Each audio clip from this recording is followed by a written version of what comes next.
La borrasca meteorológica y la política amainan levemente y en paralelo en Castilla y León. Ni PP ni Vox quieren hablar ya de rupturas ni de adelantos electorales y hoy, sobre todo desde Génova, buscan que el foco mediático se dirija a otras polémicas y Abascal ya no es tan tajante en sus exigencias. Pero el encontronazo continúa entre la Junta y el Gobierno. Sánchez insiste en tener más pruebas de que no se va a coaccionar a las mujeres que quieran abortar y Mañueco se niega a exprimir más este debate ficticio. El suflé baja y el Gobierno corre el riesgo de quedarse solo batallando en esta historia que tiene las patas muy cortas. Aquí arranca Cuestión de Prioridades.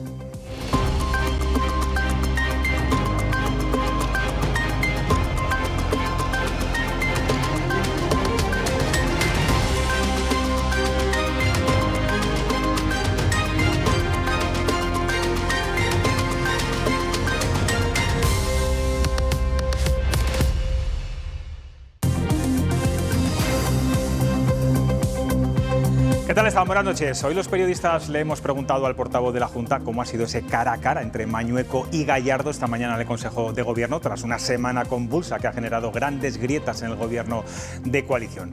Garrido no ha usado los calificativos recurrentes en estos casos, como cordial o normal, ni siquiera ha hablado, como otras veces, de que el pacto goza de buena salud y simplemente lo ha definido como un encuentro, una mesa de trabajo con un ambiente precisamente de trabajo. Lo dice todo.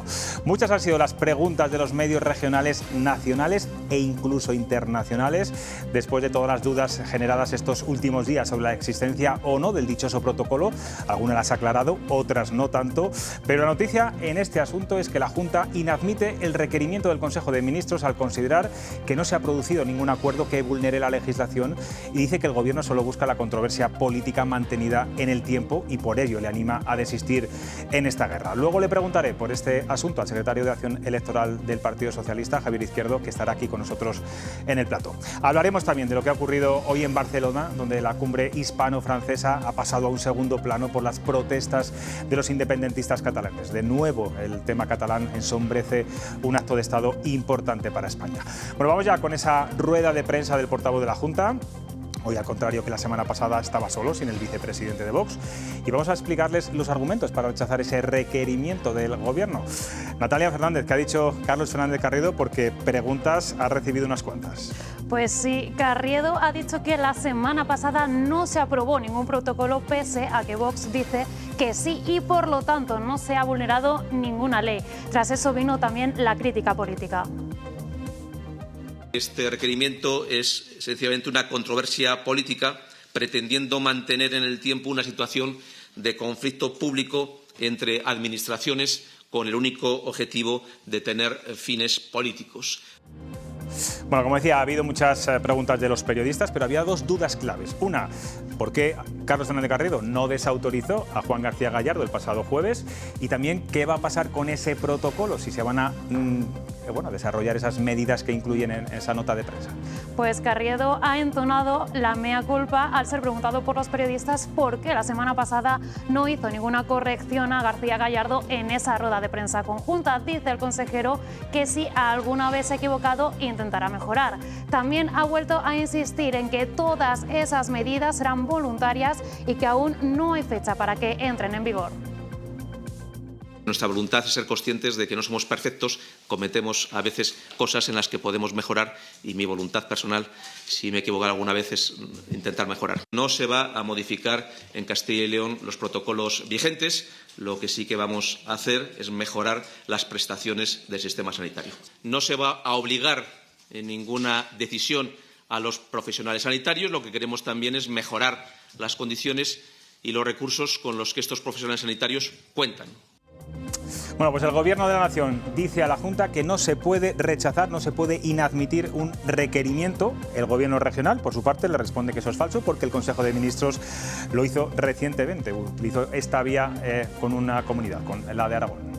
Desde el Gobierno, Isabel Rodríguez ha vuelto a insistir en que la Junta de Castilla y León debe contestar al requerimiento. También les vuelve a pedir que aclaren los puntos de las medidas anunciadas la semana pasada. María Jesús Montero dice que el Partido Popular tiene que ser consecuente e insiste en esa misma idea. No vale con la inadmisión. La Junta debe responder al requerimiento. claramente el objetivo era contentar a sus socios y yo lo que deseo es que actúen con el rigor que se le exige a cualquier administración pública y en este caso den cumplimiento a ese requerimiento con la respuesta que ellos crean conveniente, pero en cualquier caso la inadmisión no es una respuesta. Tienen que responder al requerimiento que le ha hecho el Gobierno de España, dando las garantías de que efectivamente ni por pasiva ni por activa se va a poner en marcha ningún tipo de actuación que suponga una limitación en el derecho que tienen las mujeres. Bueno, pues hoy el presidente del Gobierno también ha hablado de este asunto que ha dicho Natalia, Pedro Sánchez. Sí, el presidente del Gobierno ahondaba en la misma idea. Dice que un requerimiento se tiene que contestar y no se puede desestimar. Sánchez además asegura que no pueden existir ambigüedades cuando se habla de un derecho fundamental y habla incluso de invasión de competencias por parte de la Junta de Castilla y León. De Castilla y León, que tiene que responder al requerimiento. Y el Gobierno de Castilla y León también sabe que el Gobierno de España va a velar por que se cumplan con los derechos de los españoles y de las españolas, vivan donde vivan, también en Castilla y León. Y lo digo sin ningún ánimo de entrar en ninguna polémica, salvo en la de cumplir con, en fin, la obligación de un gobierno como es el nuestro. Bueno, pues vamos con esa sección que deberíamos crear, que es reacciones de los políticos en Twitter. Han hablado tanto Alfonso Fernández Mañueco como Luis Tudanca. Sí, porque Mañueco publicaba en su Twitter, lo vamos a ver ahora, dice que desde la Junta inadmiten el requerimiento del Gobierno y exige directamente a Sánchez que rectifique y acabe con su política. Dice de acoso a Castilla y León. También tuiteaba, como vemos, Luis Tudanca, que escribía un hilo donde era bastante duro con el Gobierno de Mañueco. Dice que la Junta de Castilla y León, tras el colosal ridículo que ha hecho esta semana, ha sucumbido al miedo al coste de unas medidas que han provocado una respuesta contraria de la sociedad castellano-leonesa y una reacción tardía y timorata, pero también opuesta del PP de Feijóo. Bueno, también ha hablado hoy de esta crisis Abascal. Él dice que hay mucha gente en este país que quiere que rompa PP, Partido Popular y Vox en Castilla y León, pero que su partido no lo va a hacer. Sí, el líder de la formación verde ha intentado apaciguar la situación. Dice Abascal que seguirán exigiendo que se apliquen el protocolo, pero que no se plantean romper el pacto. No obstante, reconoce que el gobierno del PP y Vox en Castilla y León está atravesando dificultades y manifiesta que no tiene ninguna duda de que atravesará más. Nosotros vamos a ser comprensivos, pero exigentes. Nuestra voluntad es el mantenimiento del Gobierno de Castilla y León y la exigencia del cumplimiento de acuerdos, pero no me voy a poner en la hipótesis de ruptura que busca la izquierda y que probablemente está buscando la dirección nacional del Partido Popular. Pues el que ha rebajado el tono con Vox también es el Partido Popular, la dirección nacional. Hoy el señor Bendodo apelaba sobre todo al diálogo. Sí, hoy el Partido Popular le quitaba hierro al asunto. Elías Bendodo aseguraba que todos los gobiernos de coalición tienen sus roces, pero que lo importante es seguir dialogando y llegando a acuerdos, por lo que también descarta cualquier ruptura con Vox. No creo que se produzca eso. Yo creo que esa cuestión es un tema que hay que circunscribir ahora a Castilla y León. Yo es que no lo calificaría de crisis. Mire usted, todos los gobiernos de coalición tienen sus tensiones. Hay que hablar, hay que llegar a acuerdos, hay que distensionar y evidentemente hay que seguir avanzando. Distensionar, están todos distensionando, nada que tiene que ver lo que está ocurriendo hoy con lo que ocurría estos días pasados. Voy a presentar a los tertulianos que me acompañan esta noche en Cuestión de Prioridades. Franca Velasco, buenas noches. Buenas noches. Álvaro Melcón, ¿qué tal? Bien, buenas noches. Isabel Espinosa. Buenas noches. ¿Cómo estás? Buenas bueno, noches. ¿hace bien la Junta de Castilla y León o mal al inadmitir este requerimiento del Gobierno? Y os pregunto también, ¿creéis que el Gobierno llegará a esa amenaza, cumplirá esa amenaza de llevar al Gobierno de Castilla y León al Constitucional? Álvaro, que me miras así con cara de... Bueno, la verdad es que desconozco si desde el punto de vista administrativo la Junta de Castilla y León cumple o incumple los procedimientos establecidos desde un punto de vista jurídico y administrativo. Decía, perdona que te interrumpa, lo decía antes, bueno, la Junta de Castilla y León ha respondido también a Sánchez que es falso, que no se puede inadmitir un requerimiento. Estoy leyendo un teletipo, también lo hemos contado en el informativo. El Ejecutivo Autonómico recuerda que el Consejo de Ministros acudió a esa vía en el caso del requerimiento de Aragón y del Ayuntamiento de Teruel en relación a la sede de la Agencia Espacial, que recientemente conocíamos que no iba a ir a esa comunidad autónoma. Continúa, por favor. Te decía que desconozco si existe sustrato jurídico o administrativo para que la Junta de Castilla y León deba actuar en un sentido o en otro. Lo que es evidente es que hay un choque político entre el Gobierno de la Nación y el Gobierno de la Junta de Castilla y León, el Gobierno de Castilla y León, y es evidente que pasadas las pasiones de los primeros días y aclarados los términos, existe un interés en que esto de alguna manera se perpetúe como una crisis política. No creo que los ciudadanos de Castilla y León ni del resto de España estén ¿Intereses pensando... por parte de ambas administraciones o solo por una? Bueno, ahora yo creo que es más mantenido por el Gobierno de la Nación, pero primigeniamente cuando Vox hace las declaraciones que hace en rueda de prensa acompañado por el Partido Popular, evidentemente busca también lo que busca, ¿no? Pero te decía, no creo que los ciudadanos de Castilla y León ni de España estén ahora pensando si es importante o no lo es que Castilla y León conteste o no conteste un requerimiento del Gobierno de la Nación. Franca. Pues estoy en Eres parte... abogada, además, ¿no? Yo, bueno, estudié Derecho cuando era pequeña. Ah, vale. Se me ha olvidado todo. Pues recopila el derecho administrativo, a ver si nos das alguna clave. No, ni idea. Iba a decir que estoy en parte de acuerdo con Álvaro porque tampoco sé si administrativamente, ni constitucionalmente, ni nada. Yo creo que estamos ante una crisis de gobierno que no estira a nadie, sino que es una crisis de gobierno que han planteado además ellos mismos hace una semana, exactamente hace una semana. Y esa crisis supone que se dice una cosa, que se presenta una nota de prensa en la que queda todo clarito, negro sobre blanco, y que una semana más tarde se dice que eso no existe, que nunca se ha aprobado, que lo que dijo este señor que estaba a mi lado, como que no lo oí, porque Carriedo esta mañana puede haber respondido a decenas de preguntas durante 1 hora y media a periodistas locales, nacionales, internacionales, y no ha aclarado nada.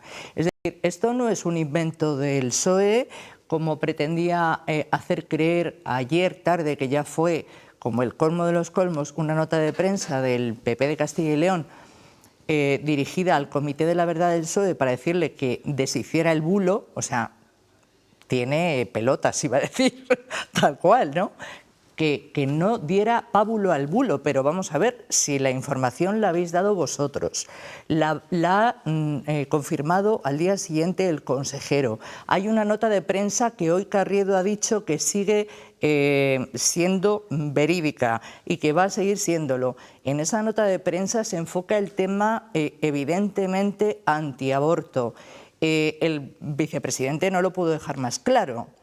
Y una semana más tarde, nos lo hemos inventado los periodistas, se lo ha inventado el gobierno, se está estirando, o sea, por favor. Pero es que esto ha sido una tomadura de pelo ya no a las mujeres, a los ciudadanos, a los periodistas. Yo es que no sé por dónde cogerlo esto. Llega un momento que ya dices, pero ¿a dónde vamos a llegar con esta historia? Dice Franca, lo de la tomadura de pelo a las mujeres, yo les pediría que nos dejaran de utilizar y nos dejaran de defender tanto. Tienen pues díselo mucha a Gallardo esto, porque es el mayor defensor si de los Gallardo, derechos Franca, que yo a la Gallardo no le información tengo de las que decir, mujeres. que yo a Gallardo no le tengo que decir nada. Gallardo hará lo que él considere y yo diré aquí lo que considero yo. Que yo pues que no nos utilice él, para empezar. No, perdona, nos utilizan todos. No.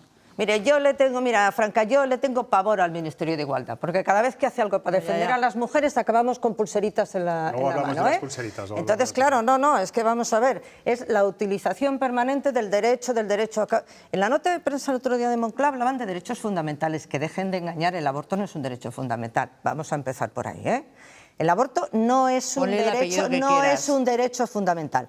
Pero si volvemos al requerimiento, yo es que lo llamaría requerimiento preventivo, porque yo nunca he visto un requerimiento sobre un protocolo, norma, o que no está aprobada, que no existe, que no lo hemos visto. No hay ninguna instrucción que diga con unos puntitos. Entonces, si me haces un requerimiento para que yo te diga que una cosa que no existe no es verdad, pues no sé quién está tomando el pelo a quién. A mí me parece que hay una falta de credibilidad total cuando un gobierno se escandaliza de tal forma y utiliza el requerimiento a un gobierno autonómico por un protocolo que no existe, que si quiere ir al Tribunal Constitucional, digo yo que le llevará una hoja en blanco, una nota de prensa, o a un vídeo de Gallardo en la comparecencia. Isabel, ¿desde cuándo no existe el protocolo? Porque el jueves pasado existía.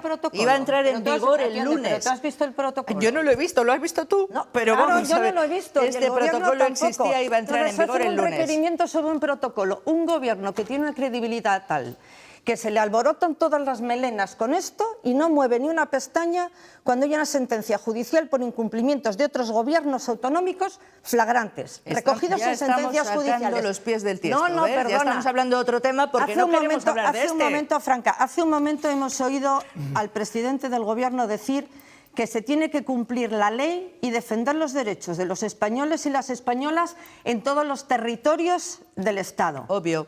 Pues sí, pues mire, que requieran donde se incumple y donde los tribunales dicen que se está incumpliendo la ley por parte de gobiernos autonómicos y que dejen de hacer requerimientos preventivos. A mí me encantaría, de verdad te lo digo, que fueran al Tribunal Constitucional.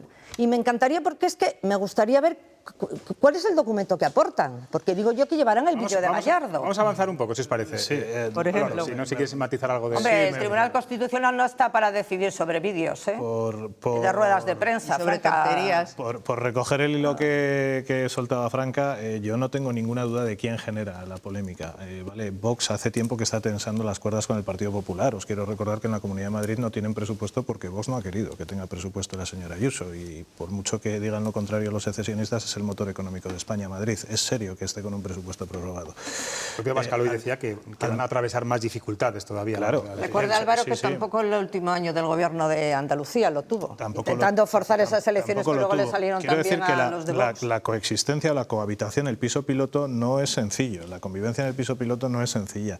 Y que Vox buscaba esta tensión es evidente, la busca porque todo grupo minoritario que forma parte de una coalición quiere ocupar un espacio. Y sobre todo Vox, que es un partido que no tiene ningún prurito en predicar su dogma, en predicar su ideología, lo que quiere es decirles a sus votantes que el hecho de que ellos estén en una administración y en la Junta de Castilla y León es en la única en la que están, sí tiene consecuencias prácticas en su política. Cambia las cosas, pero luego no las cambia. ¿Qué ha sucedido y por qué creo yo que estira? Yo estoy con Isabel, a mí me parece que siquiera plantear llevar este asunto en el Constitucional con el sustrato documental que hay me parece una majadería. Pero más allá de eso, lo que creo es que Vox ha perdido, ha echado un órdago y ha perdido. Y ha perdido desde el momento en el que la Dirección Nacional del PP le ha dicho, oye, si no te gusta, te vas.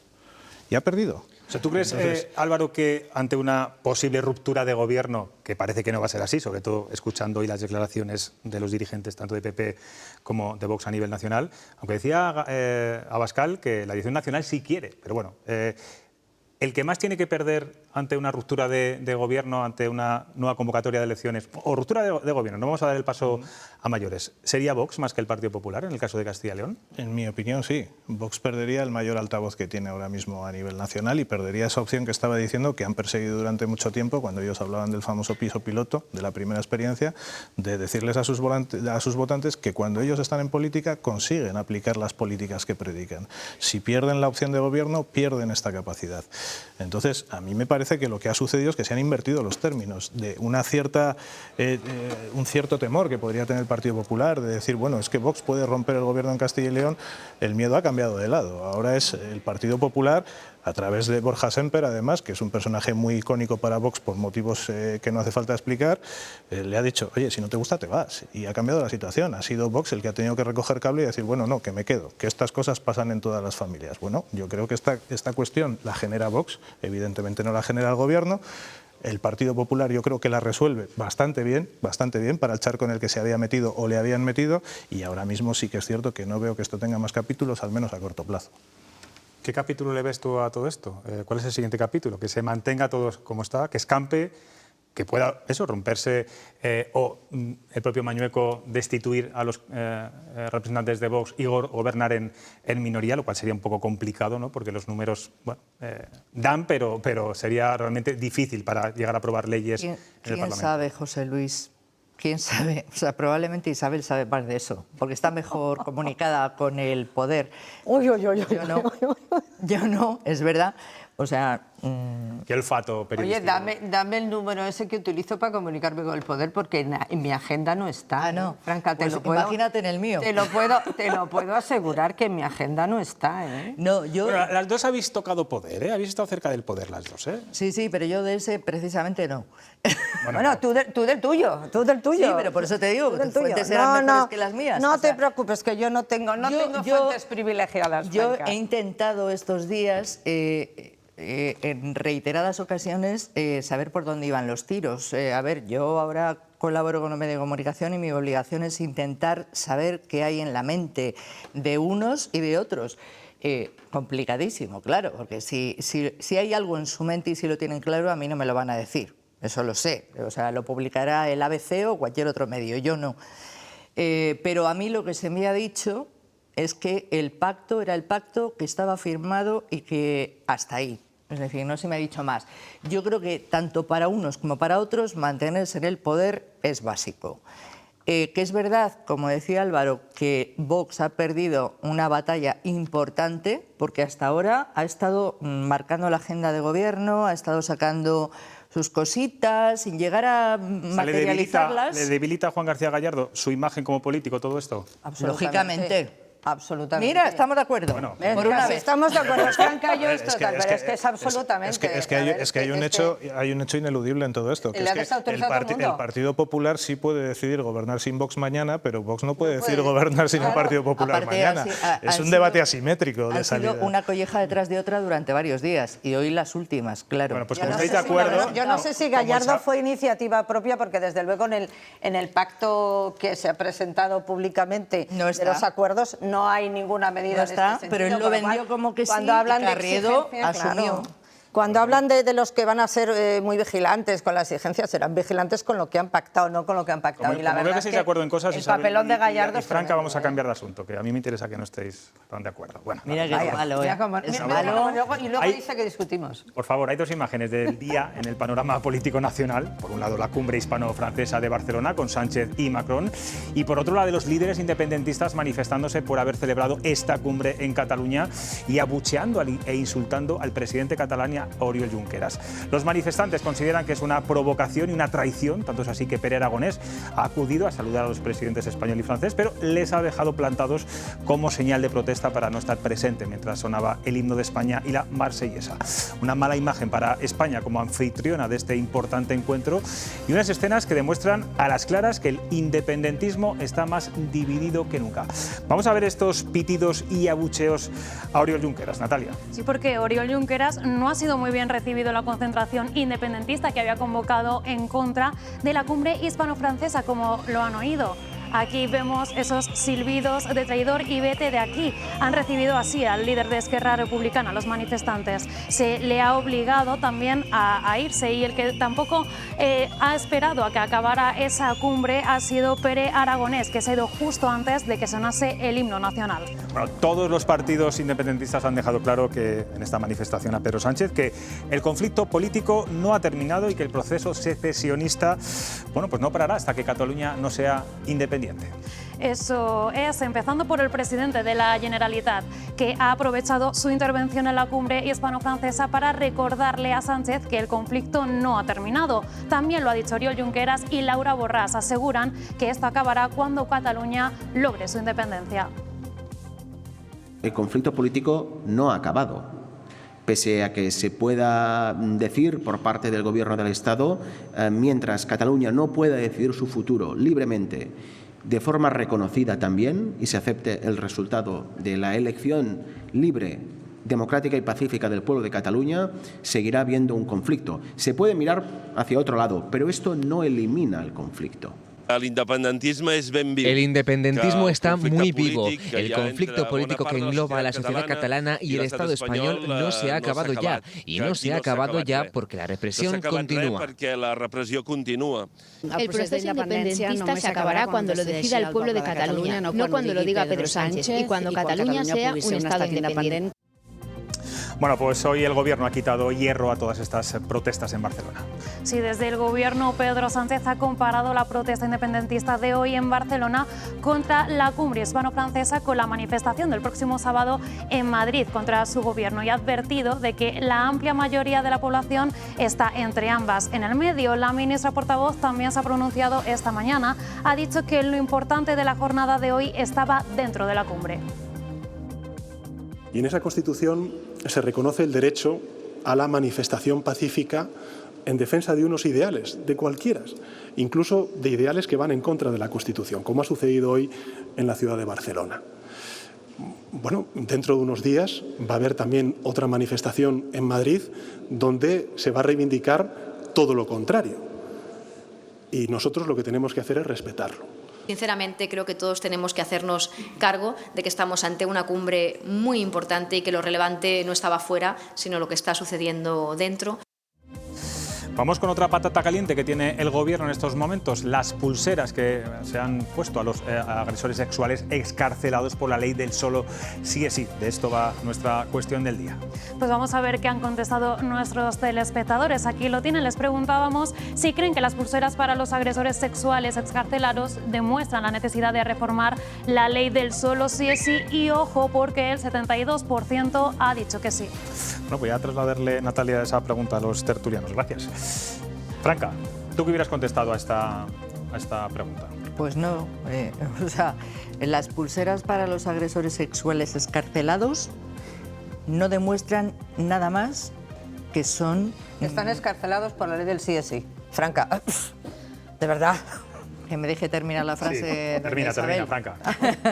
Que solo no demuestran que haya, o sea, no me refiero a que no demuestran esto, sino que se demuestra y se lleva demostrando mucho tiempo que son muy recomendables para evitar agresiones, muertes de mujeres, y eso no es nuevo, es decir, no surge ahora porque haya que reformar ninguna ley. Se puede enfocar así, claro, ideológicamente viene fenomenal enfocarlo por ese lado, pero es que Pilar Llop ya dijo esto en diciembre, que recomendaba y pedía a los jueces que se utilizara este recurso, que recuerdo haber escrito, no recuerdo exactamente cuándo, ni dónde, ni por qué, pero que los jueces en determinado, no sé por qué motivo... Depende del grado de peligrosidad, eso es verdad. No se hace de forma automática, sino... Sí, pero son bastante reacios, incluso cuando la Fiscalía lo pide o cuando el caso lo recomienda, ¿no? Son muy reacios y además recuerdo haber escrito una noticia acerca de que los jueces de Valladolid en concreto eran bastante más restrictivos con esta medida que los de otras provincias de Castilla y León, cuando había muchas más mujeres, un número mayor de mujeres amenazadas en Valladolid que en otras provincias. Es decir, esto depende un poco del juez en cuestión, del juzgado en cuestión. Entonces yo creo que esto ha sido recomendable siempre, absolutamente partidaria de que cualquier método telemático de cualquier tipo que pueda ayudar a proteger a las mujeres de sus agresores es recomendable. Y yo no creo que esto haya salido ayer de una flor, ni porque la ley del sí es sí, que si antes decía esta mañana... Franca, lo dijo la propia delegada del Gobierno, sí, lo ha vinculado, ha sido ella la que ha dicho en diciembre, sí, viendo que había... Sí, bueno, pero que lleva siendo recomendable siempre. Es decir, lo que pasa es que está muy bien arrimar el ascua ahora a la sardina. Lo puede haber dicho la delegada del Gobierno de Violencia, no lo dudo. Pero que esto ha sido recomendable siempre, sí. Álvaro. Bueno, yo creo que son dos elementos que yo sí disociaría. Por un lado, es un hecho que hay más de 200 depredadores sexuales que han visto reducida su pena por las vías de agua que tiene la ley del sí es sí, que pueden ser enmendadas, y lo que no entiendo, en eso estoy de acuerdo con Manuela Carmena, me parece pueril el encastillamiento, en decir no vamos a tapar esas vías de agua, no entiendo por qué no se hace. Es un hecho que creo que 25 o 30 de estos depredadores sexuales además han salido a la calle antes de lo que estaba previsto que estuvieran, y a mí los depredadores sexuales me parecen un peligro para la sociedad. Entonces, si les tienen que poner una pulsera, como si les tienen que poner una bola carcelaria de esta que salía en los dibujos animados. No querría yo hacer bromas con esto porque me parece un asunto muy serio, pero creo que hay cierto tipo de delincuentes, aquellos que, depredadores sexuales de niños, por ejemplo, o aquellos que homicidas y terroristas u otro tipo de delincuencia, que deberían de estar perfectamente controlados, vigilados y marcados socialmente para que todos sepamos dónde están. Sin duda. Muchos son reincidentes, además. Isabel, antes de pasar al tema de Cataluña. Vamos a ver, la utilización de las pulseras, y lo decía Franca, no es de hoy, ni de antes de ayer, ni de antes de ayer, ni de hace un mes, ni de hace años. Se utiliza sobre todo en las políticas de protección a las mujeres en casos de violencia desde hace bastante tiempo. Pero es que la pregunta era relacionar el colocar las pulseras a los excarcelados como consecuencia de la aplicación de esta ley, y eso no es que lo digan los telespectadores, es como bien apuntaba José Luis, es que fue la solución que ha dado la delegada contra la violencia de género, esta Victoria Rosella, que se iba al Tribunal Constitucional y al final no fue. Entonces, claro, este empecinamiento, y citaba Álvaro ahora las palabras de Manuela Carmena, que le ha caído la del pulpo de Pablo Iglesias, porque ahora resulta que la soberbia es Manuela Carmena porque destaca cuáles son los fallos de la ley, que simplemente una jueza, que en este caso, como no la han podido llamar ni jueza machista, ni jueza fascista, ni jueza no sé qué, pues ahora la llaman soberbia, porque resalta que si una ley tiene fallos no hay nada más que hacer que rectificarla. Entonces yo no sé si ahora estamos en 222, decías, 220... Sí. Yo no sé cuál es el número límite, si son 500, si son 600, si es cuando lleguemos a 400, si vamos a ver cómo se revisan las sentencias de los que ya están condenados y todos aquellos que vayan a cometer delitos, desgraciadamente, que los van a seguir cometiendo hasta que se modifique esa ley, se les va también a aplicarla.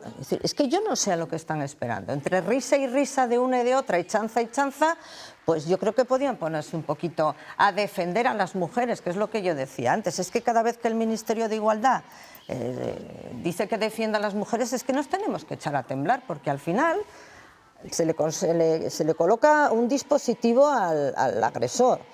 Pero es que también tiene que estar localizada la víctima, una víctima que ha sufrido una violación o un abuso, que ha pasado por la denuncia, ha pasado por las pesquisas policiales hasta que se detiene al agresor o al violador, que ha pasado por un juicio, que todos nos podemos imaginar lo que es pasar por un juicio siendo la víctima de uno de esos delitos. Ve cómo su agresor o violador está en la cárcel y por el capricho de unas niñatas que no quieren reconocer que han metido la pata cuando se les había avisado por activa y por pasiva. A mí lo de niñatas por activa y por pasiva. Sobra, pues no me sobra bastante. Porque cuando se lo toman a cachondeo son niñatas. Cuando tenemos que ver con estupor como la secretaria de Estado, la secretaria de Estado se ríe de todos nosotros haciendo chanzas con sus amigas, demuestra que lo que es una niñata y que no tiene nivel para estar al frente y no tiene nivel para estar al frente de una responsabilidad tan seria. Si nos ponemos que representa defendernos a las mujeres y velar por nuestra seguridad. Si nos ponemos y velar por valorar a otros niñatos, y velar por nuestra seguridad. Yo no voy a utilizar ese término. Bueno, vamos a cambiar de asunto, si os parece. Vamos a hablar de lo que... juerga y a fiesta. Isabel, ya lo has dicho. Franca, ¿está el independentismo, según hemos visto hoy, que es un poco caótico, ¿no? Porque los separatistas insultando a sus propios líderes. Bueno, está sumido en una profunda crisis, en una profunda división. O cuidado porque esto puede remontar en cualquier momento, se unen en un santiamén. ¿Cómo ves la situación actualmente en Cataluña? ¿Quién soy yo para saber eso, José Luis? Bueno, a mí me parece que a mí me gusta esto de que haya ahí un enfrentamiento, porque eso quiere decir que, como decíais antes de la otra vía de agua, pues esto es otra vía de agua. A mí Junqueras no es que precisamente me entusiasme. Entonces hoy cuando le llaman cosas y se tiene que ir... Traidor sobre todo. Sí. Hay insultos también. A ver, no me parece un personaje al que hacer una estatua en la Plaza Mayor de Barcelona, ni de ningún sitio. Entonces, bueno, pues... llevamos hablando aquí de nacionalismos, ¿verdad, Isabel? Pues mucho tiempo, y lo que hablaremos y lo que se ha hablado ya. Pero yo creo que esto demuestra que Cataluña no es una sola. Y está bien que se vea que en Cataluña hay muchas sensibilidades, hay gente que piensa diferente, igual que en cualquier otro sitio.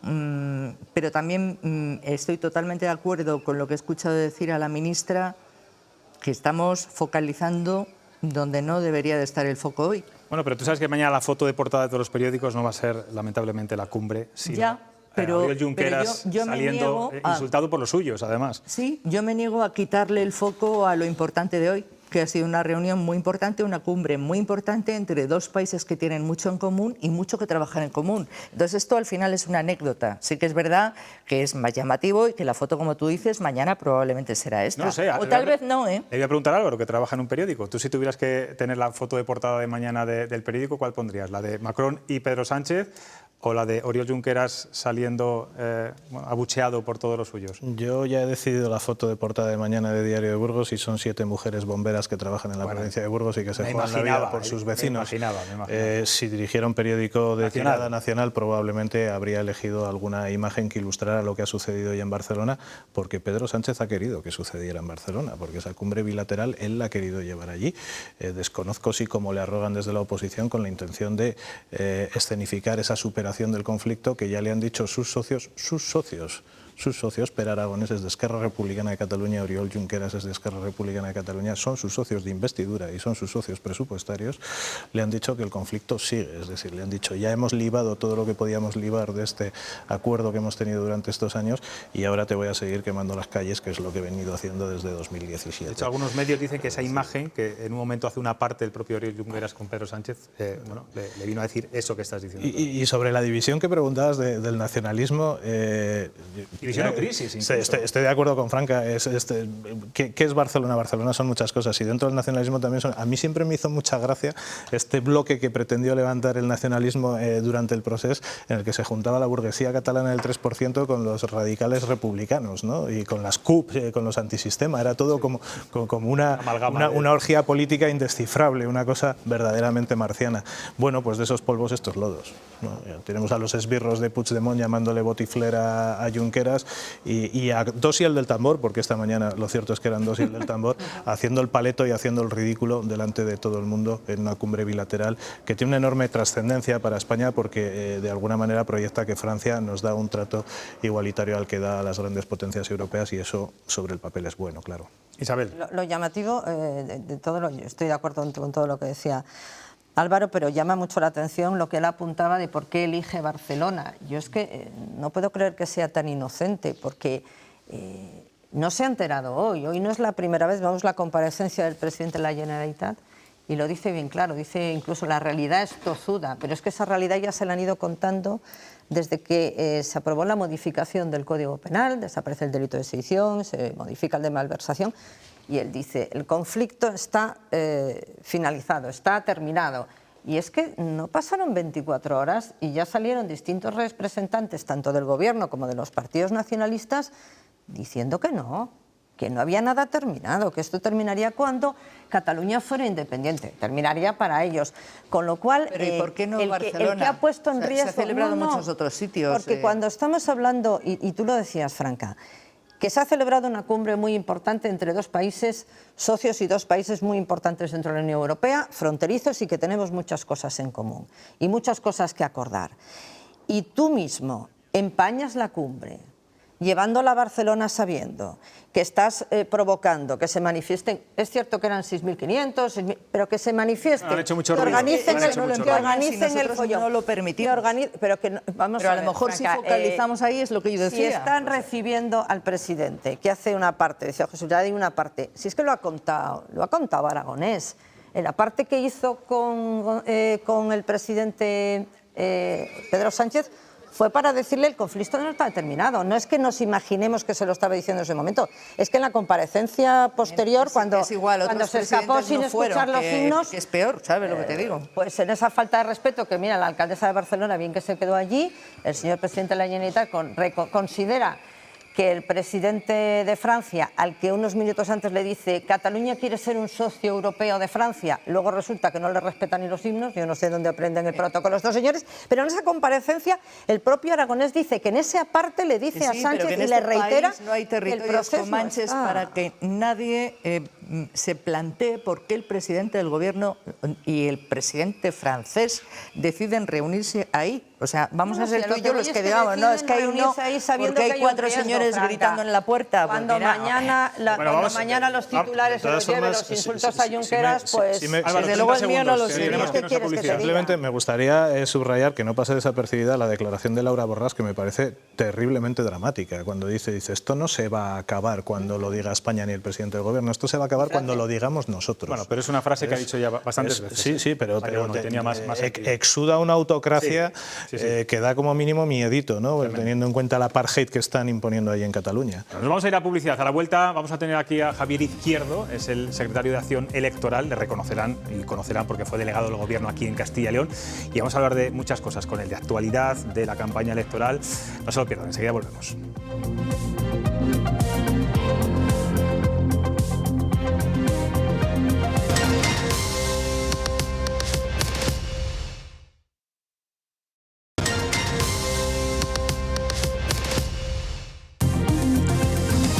Pues estamos rozando las 10:10 de la noche en cuestión de prioridades. La semana pasada el Partido Socialista Federal nombraba a su comité electoral, que va a coordinar la estrategia de partido de cara a la próxima cita con las urnas del mes de mayo. Y entre sus componentes hay 2 castellanos y leoneses con un gran peso dentro de este equipo. La leonesa Andrea Fernández y el vallisoletano Javier Izquierdo, que coordinará la acción electoral. Izquierdo es un político muy conocido en nuestra comunidad, ha ocupado bastantes cargos políticos e institucionales. De hecho, fue el delegado del gobierno en Castilla y León. Y con él vamos a hablar de los comicios de mayo y de la actualidad política.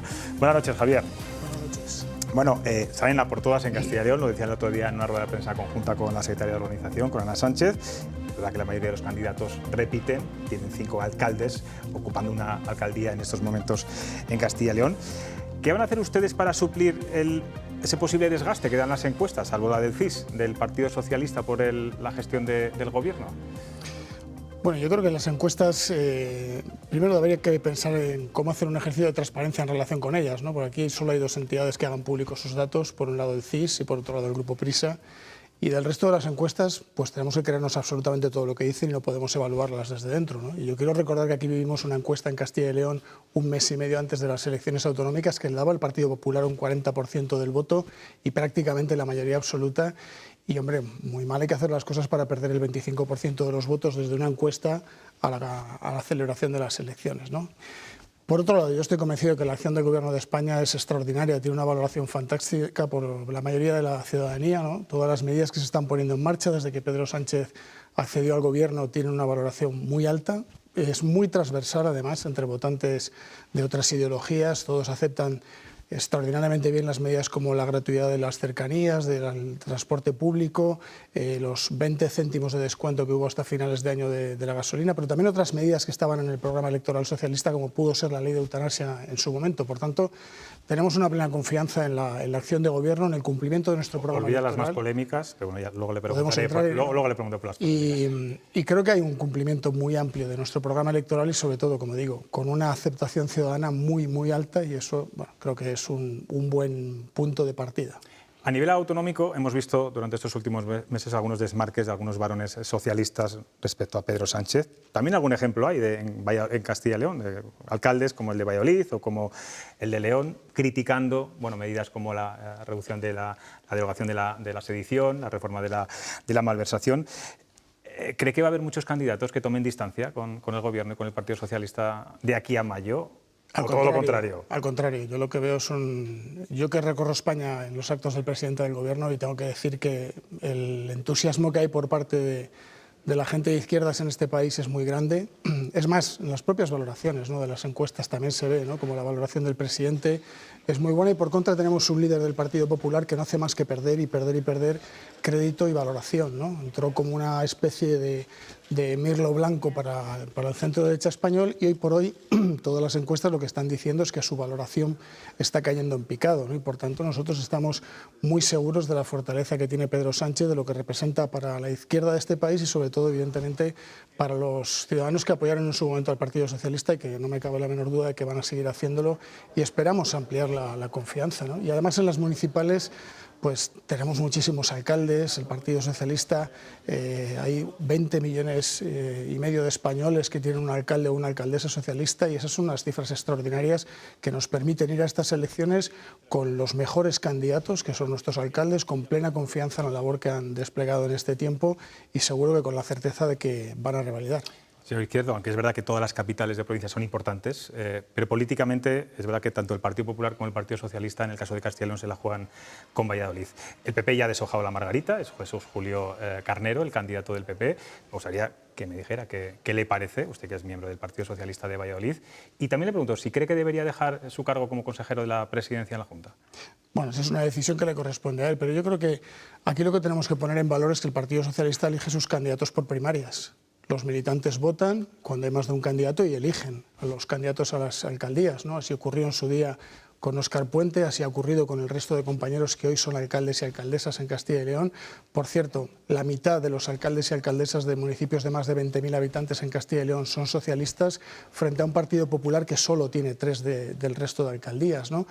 Y ahí, como digo, nosotros elegimos a nuestros candidatos por primarias y el Partido Popular los elige a dedo y a rastras, que es lo que ha ocurrido últimamente con el caso de Valladolid. Hemos visto que ha sido el último fuera del plazo marcado para todos en principio y, por tanto, bueno, yo creo que es la evidencia de que nadie quería ser candidato por el partido. No estaba fuera de plazo. Es verdad que ha sido el último en anunciarse, pero no estaba fuera de plazo. Después de negarse en muchas ocasiones, yo creo que es evidente que nadie quiere competir con Óscar Puente porque es un magnífico alcalde de Valladolid. Desde luego la gestión que puede poner encima de la mesa Óscar Puente ante los vecinos de Valladolid es muy clara, ¿no? Aquí no ha habido una llegada de empresas como están llegando en estos años de gobierno de Óscar Puente, no ha habido una transformación desde el punto de vista de presencia internacional, una recuperación del valor de la ciudad, del reconocimiento. Es que hoy se habla de Valladolid por las cosas positivas. Lamentablemente hubo etapas en las que de Valladolid se hablaba por su alcalde, por las cosas que decía, y esto afortunadamente ha cambiado mucho y para bien. El alcalde de Valladolid también da buenos titulares, a veces. Podemos ponerlos sí, en comparación. No son comparables, pero no pero resiste la comparación ni resiste lo que significaba León de la Riva como alcalde de Valladolid, del que se hablaba, y yo, la experiencia personal. ¿De dónde eres? De Valladolid. Menudo alcalde tenéis. Que se hable de la ciudad por el alcalde y no por lo que representa la ciudad o lo que ofrece la ciudad, eso es perder capital y perder valor para una ciudad. Y eso, por contra, ahora no está ocurriendo. Antes, al contrario. Hoy día, Valladolid tiene un reconocimiento dentro y fuera de España que no lo había tenido antes. Vamos a hablar del tema de la semana, de este conflicto a varias bandas por el protocolo para las mujeres embarazadas. Aunque parece que no se va a romper el gobierno, bueno, eso, se ha rebajado y el suflé, como decíamos, todo va a seguir como estaba. Quiero que nos deje claro, porque el otro día Ana Sánchez pareció intuirlo, ha habido interpretaciones distintas. ¿Ustedes estarían dispuestos a apoyar un gobierno en minoría al Partido Popular si finalmente hacen ese cordón sanitario a Vox en todos los ayuntamientos, en todas las instituciones de España? ¿Esa es la condición? Aquí lo único que se ha dicho desde el primer día es que lo que se tenía que hacer por parte del Partido Popular era no formar gobierno con la ultraderecha. Bueno, pero estamos en este momento. Y la pregunta que hay que hacerle al señor Mañueco y al señor Feijóo es por qué permitieron un gobierno con la ultraderecha para que pasen cosas como las que están pasando estos días en Castilla y León. El señor Mañueco dijo cuando tomó posesión que iba a poner de moda Castilla y León. Lo que no podíamos pensar es que nos íbamos a poner de moda para cosas tan malas, tan negativas y tan nefastas para la imagen de Castilla y León, pero sobre todo en este caso para las mujeres de Castilla y León que ven cómo sus derechos se recortan. Y esto es tremendamente grave. Yo creo que estamos hablando de un tema que es muy grave porque estamos hablando de derechos de las mujeres que están garantizados en el resto del país y aquí en Castilla y León se están queriendo poner en tela de juicio. Cada vez que el Partido Popular llega a un acuerdo con la ultraderecha, lo hace siempre con una condición: recortar derechos de las mujeres. Y aquí, lo siento mucho, pero no hay moderación que valga en las palabras del señor Feijóo ni de ningún representante del Partido Popular. Siempre que se ha acordado algún gobierno, en su día en Andalucía, en Madrid, con la señora Ayuso, o ahora en Castilla y León gobernando en coalición, siempre los derechos de las mujeres puestos en tela de juicio por estos acuerdos de gobierno con la ultraderecha, que, por cierto, de los que también se habla en Europa, como ocurrió ayer en el Parlamento Europeo, donde hoy nos están comparando con los gobiernos de Erdogan por este tipo de políticas que van contra los derechos de las mujeres. No me ha contestado la pregunta, pero se le voy a formular de otra forma. Si el Partido Socialista no quiere cogobernar con Unidas Podemos, claramente, el Partido Popular tampoco con Vox, porque no son capaces los dos grandes partidos de este país de poner a los extremos fuera y de evitar este tipo de situaciones, que los extremos no entren en las instituciones. Pero ¿y por qué no hacen esta pregunta al Partido Popular, por ejemplo, en la época del señor Casado? A mí me hace mucha gracia estos días escuchar... que se la harían también. No, pero me resulta muy curioso escuchar estos días al señor Feijóo hablar de la lista más votada. Porque eso, bueno, el otro día ya decía que solo para las municipales, no para las autonómicas. El Partido Socialista ganó 2 elecciones generales en 2019 y en ningún momento vimos el más mínimo atisbo por parte del Partido Popular de abstenerse y facilitar el gobierno de España, facilitar la gobernabilidad de este país. Antes, al contrario. Y a lo que aboca el Partido Popular permanentemente es a que además todas las políticas se borra completamente de ellas. Y cuando se aprueba el incremento de las pensiones al 8,5%, el Partido Popular vota que no. Y cuando se aprueba la bajada de 20 céntimos al carburante, el Partido Popular vota que no. Y cuando se aprueba la rebaja del IVA del 21 al 5% en el gas y en la electricidad, el Partido Popular vota que no. ¿Qué gobernabilidad garantiza el Partido Popular? Ni cuando está fuera apoyando para cosas que son útiles a la gente, ni desde luego cuando está dentro con gobiernos de coalición como el que tiene aquí en Castilla y León con la ultraderecha. ¿Cree que no sería interesante ese pacto PP-PSOE? Vamos a intentar, aunque sea gobernar en minoría, vamos a ayudarnos entre nosotros para que ni Unidas Podemos ni Vox negociemos. Mire, si hay una cosa muy clara es que hoy día tenemos un gobierno de España formado por 2 partidos que necesita apoyos externos y que saca todas sus leyes, incluidos los presupuestos generales, 3 en esta legislatura, con hasta 12 partidos. Y tenemos por contra un Partido Popular que siempre está achicando su espacio político y circunscribiéndolo a acuerdos con la ultraderecha. Y esta es la gran diferencia. Y la otra gran diferencia es que cuando el Partido Socialista acuerda con 12 partidos políticos es para aprobar medidas como la que le acabo de decir, la actualización del 8,5% de las pensiones, las rebajas fiscales al IVA y al gas, el mecanismo, la solución ibérica, y sin embargo lo único que acuerdan y en lo que se ponen de verdad de acuerdo el Partido Popular y la ultraderecha es en recortar derechos a las mujeres. Vamos a hablar del Gobierno, pero quería saber antes, usted ha sido delegado del Gobierno, me imagino que de derecho administrativo y de estos conflictos entre administraciones algo sabrá.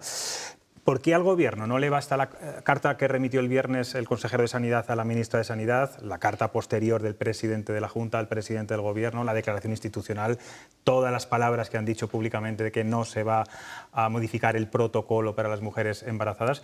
Y sin embargo sí se quedan con la versión solamente y exclusiva de Vox. ¿Y qué cree que va a pasar con esto de la inadmisión a trámite, la inadmisión del requerimiento? ¿No me parece razonable que, escuchando al vicepresidente de Vox y escuchando a los líderes nacionales de Vox que mantienen que se va a aplicar ese protocolo, se le requiera a la Junta formalmente para que conteste y diga cuál va a ser la posición real? Está por encima del vicepresidente. Pero tiene un requerimiento por escrito y tiene que contestarlo.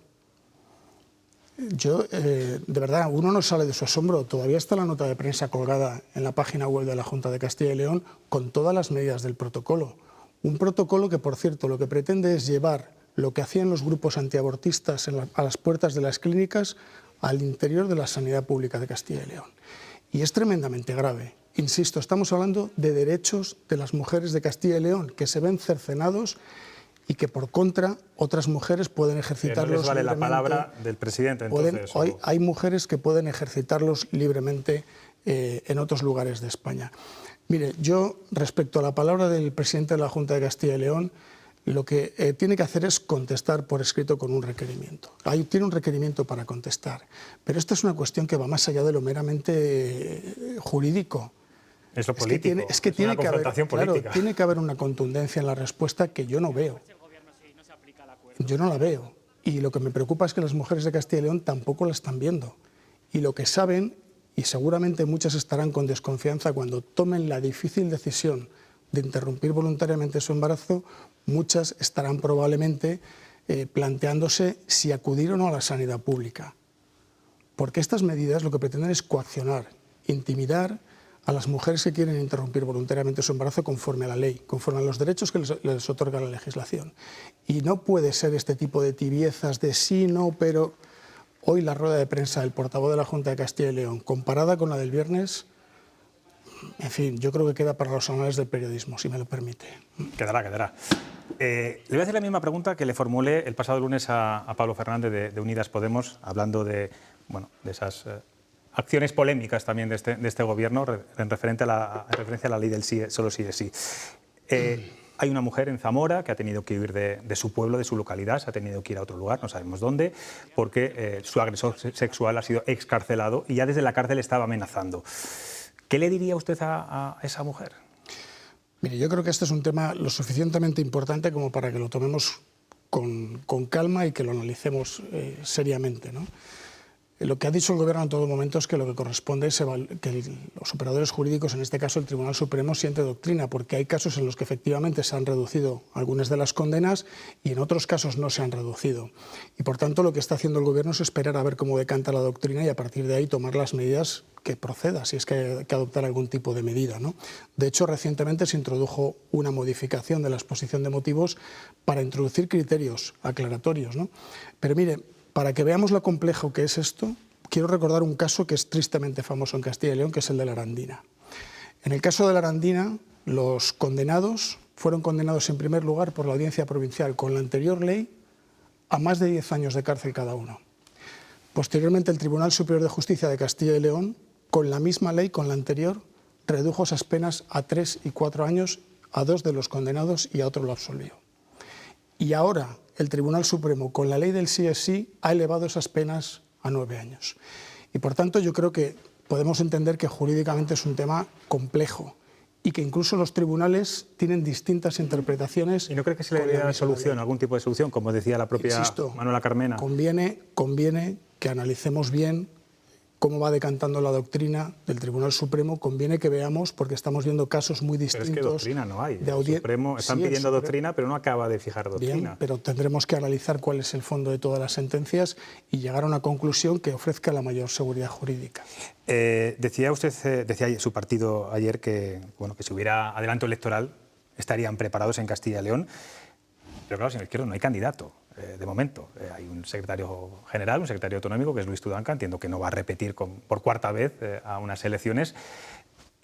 ¿A usted en algún momento le han dicho extraoficialmente, Javier, tienes que dar el paso? Yo lo que espero es que en Castilla y León haya un gobierno que dé estabilidad. Lamentablemente llevamos una etapa... No me contesta ninguna pregunta. No, déjeme poner las cosas en situación, ¿no? Esto es muy importante. Yo creo que los ciudadanos de Castilla y León votaron hace un año para elegir un gobierno porque supuestamente el que había no ofrecía estabilidad. Y ahora nos encontramos con esto.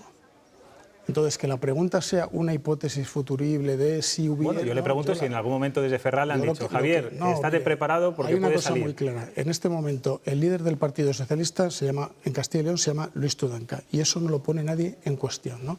Pero creo que esto es muy importante, que hablemos de a qué se ha dedicado el señor Mañueco en estos últimos años. A generar una inestabilidad política que no conocíamos en Castilla y León. Y simultáneamente, la consecuencia de esa inestabilidad política es que las cifras de empleo, las cifras de economía, la producción industrial, todo va a peor en Castilla y León. Entonces, yo lo que deseo es que en algún momento esta comunidad autónoma cambie esta etapa de más de 35 años desastrosa de gobiernos de la derecha que solo nos han llevado a perder más población que ninguna otra comunidad autónoma de este país, a que seamos famosos por la corrupción también del Partido Popular y que veamos cada día cómo las cifras de economía, de empleo, son peores que en el resto del país. Y esta es la consecuencia de la gestión política, en este caso del señor Mañueco, con gobiernos que lo único que ha hecho es generar inestabilidad. Cuando hasta los propios empresarios lo cuestionan, estamos en una situación... Le pregunto por el señor Mañueco. No, hablamos de Castilla y León y hablamos del gobierno de Castilla. Pero bueno, da igual, quiero preguntarle por otro asunto. Le he dicho claramente. No es el líder momento, del Partido Socialista. No, pero el líder del Partido Socialista en Castilla y León es Luis Tudanca. Y no me ha desvelado nada nuevo. Cuestiona. Yo, desde luego, no sé si va a haber elecciones autonómicas. Insisto, lo que deseo es que haya estabilidad política en Castilla y León. Cuénteme cómo están organizando esa campaña electoral de mayo en las municipales, al menos aquí en Castilla y León. ¿Cómo va a ser esa campaña? Va a ser muy novedosa, hay que recurrir a los formatos de siempre, no hay que hacer los inventos con gaseosa. Siempre hay innovaciones, ¿no? Yo creo que el Partido Socialista, si algo se caracteriza, es por haber traído los grandes cambios y la gran modernización a este país. Y eso también tiene que ver con las campañas electorales y con el tipo de actos que hacemos, ¿no?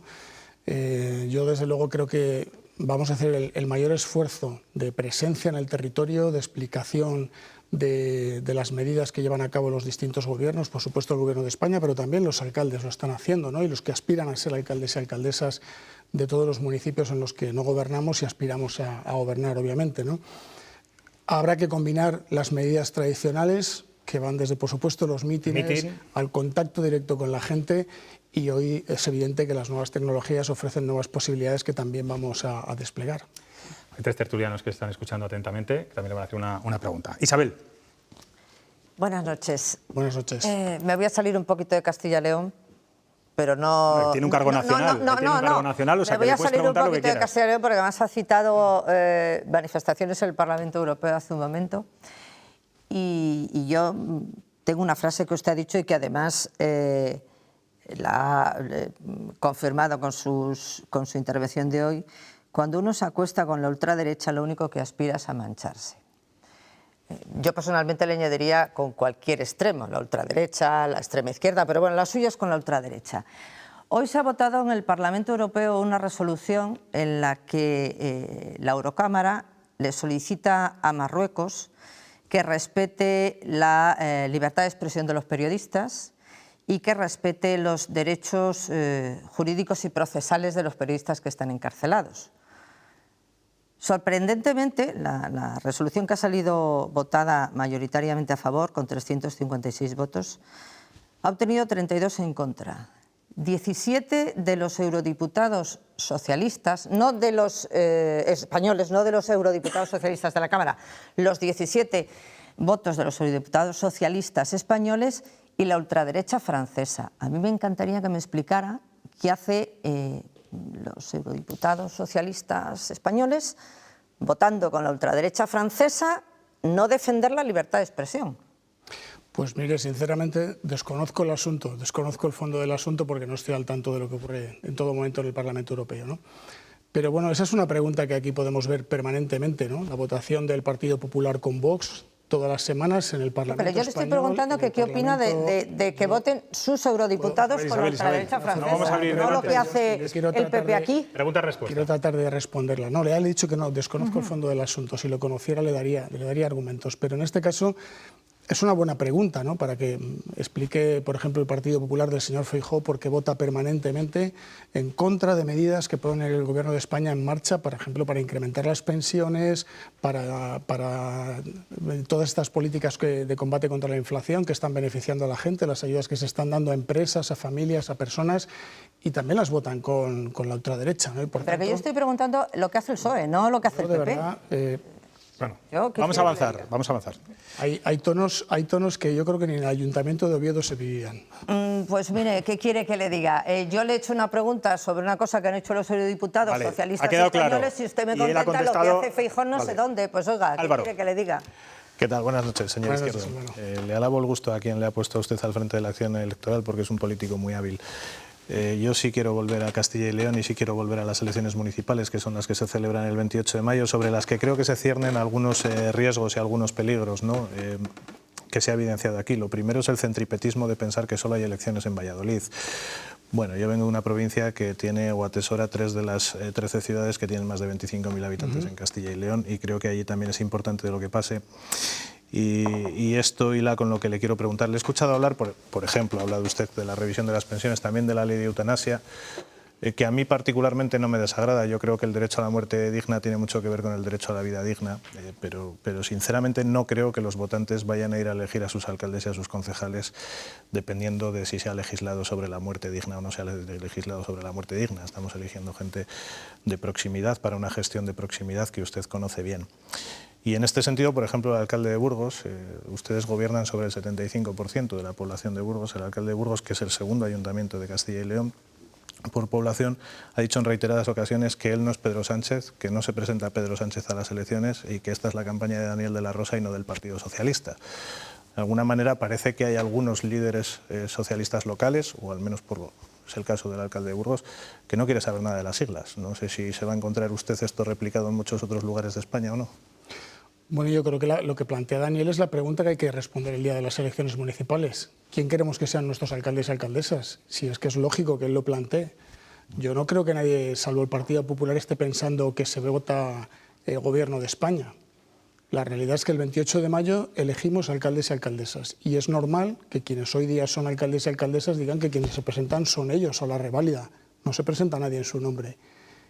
Y sin embargo yo lo escucho al Partido Popular todo lo contrario. Parece que el cartel electoral de todos los candidatos del Partido Popular va a ser Alberto Núñez Feijóo, porque son los términos que están poniendo en la campaña. El Partido Popular no está explicando qué quiere hacer para sus vecinos en el ámbito de las políticas municipales y, sin embargo, los candidatos y alcaldes y alcaldesas socialistas están diciendo yo me presento, este es mi programa y los otros, los que decimos desde la dirección federal, es efectivamente tenéis todo nuestro apoyo. Le he traído este ejemplo porque usted ha dicho que percibe mucha ilusión cuando va a las plazas donde se van a celebrar elecciones con causas como las que le he citado, la revisión de las pensiones, la ley de muerte digna, etcétera, etcétera.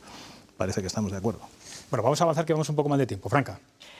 Yo he estado oyéndose hablar de la lista más votada y no he podido dejar de pensar que esa lista más votada le hubiera dado la presidencia de la Junta en esta comunidad autónoma a Luis Tudanca y entonces el PP no se lo planteó.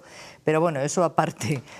Quería preguntarle a Javier, el otro día nos preguntabas tú a los contertulios de ese día cómo iba a influir en resultados electorales en las autonómicas en otras comunidades, puesto que aquí de momento no va a haber.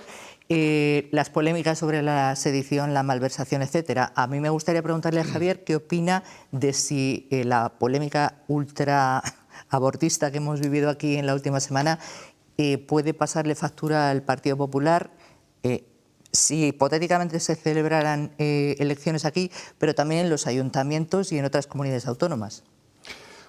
Ese acuerdo PP-Vox, quiero decir, que está dando estos resultados.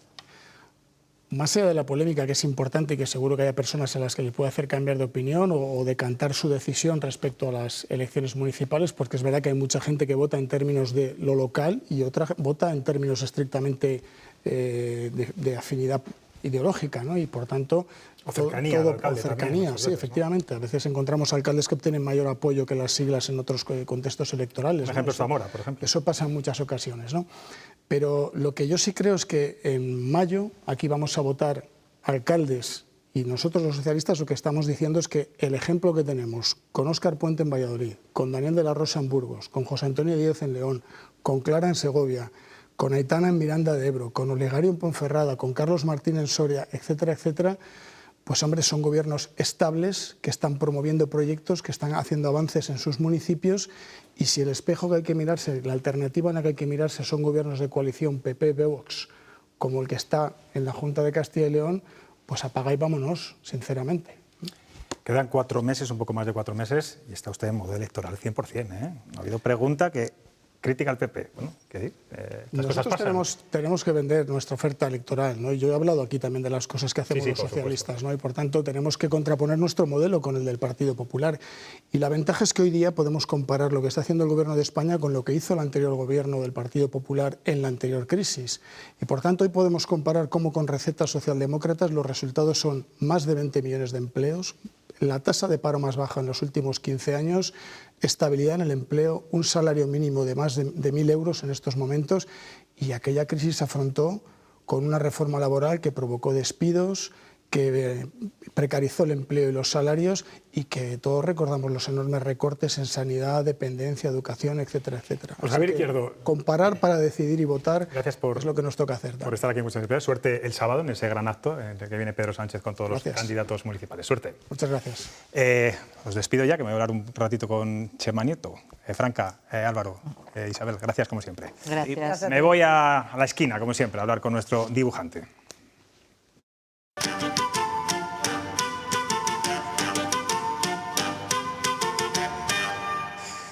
Buenas noches, Chema. Esta semana no me digas que no tienes claro el tema para dibujarnos por fin una viñeta. Se me ha ocurrido que ante los requerimientos y amenazas del Gobierno central, Alfonso Fernández Mañueco debería enviar a la Moncloa un protocolo de atención a la mujer embarazada redactado en catalán. Titulado, por ejemplo, "O tornarem a fer si condemnan la democracia ens condemnan a tots". Es verdad que no se trata igual a todas las comunidades, eso ahí tienes razón. En todo este asunto del latido fetal han competido en hipocresía todos y hay que lamentar el tono desafiante de Vox, los titubeos del PP o los aspavientos del PSOE y Podemos. De modo que al final lo que menos importa es el desamparo de esa mujer embarazada que no tiene claro qué hacer, o el de la que lo tiene clarísimo.